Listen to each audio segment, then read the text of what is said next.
Today on Let's Talk Drinks, I'm going to make the modern classic cocktail, the Penicillin.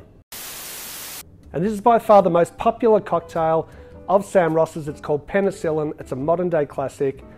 Let's see what goes in it. So the first ingredient that we're going to use is 60 mils of a blended or single malt. I'm going to use Krabby's Yardhead single malt whiskey, so it's 60 mils or 2 ounces.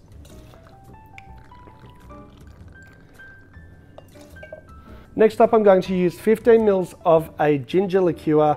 This is the Domaine de Canton. Next up, 22.5 mils of freshly squeezed lemon juice. Then 22.5 mils of a honey syrup. It's very easy to make. It's just 3 parts honey to 1 part water. Give it a shake.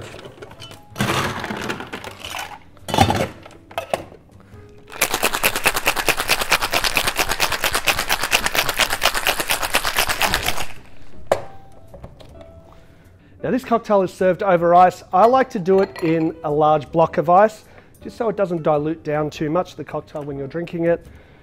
Just going to double strain that.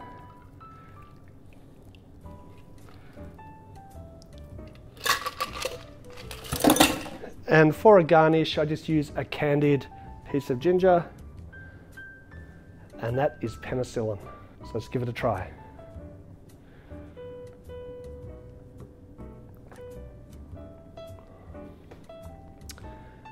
I forgot to do something. The hero part of this drink is it needs a float of a peated whiskey on top.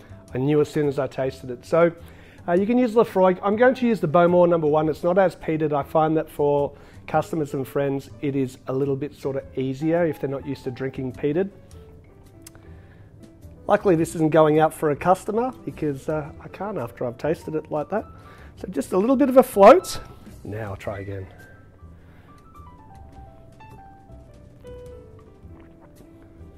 That tastes like penicillin. Way better. That honey and ginger, that layer of just that little bit of peatiness on top really makes the drink. Just gives a totally different dimension that when I first tried it, I was like, nah, that doesn't taste right. Amazing drink, guys. Check out a lot of Sam Ross.Is cocktails are fantastic. Steve the bartender's been doing a few on there. I love his show as well, and I can see why he does a few Sam Ross cocktails because they are fantastic. Please like, subscribe. See you again soon, guys, and Let's Talk Drinks.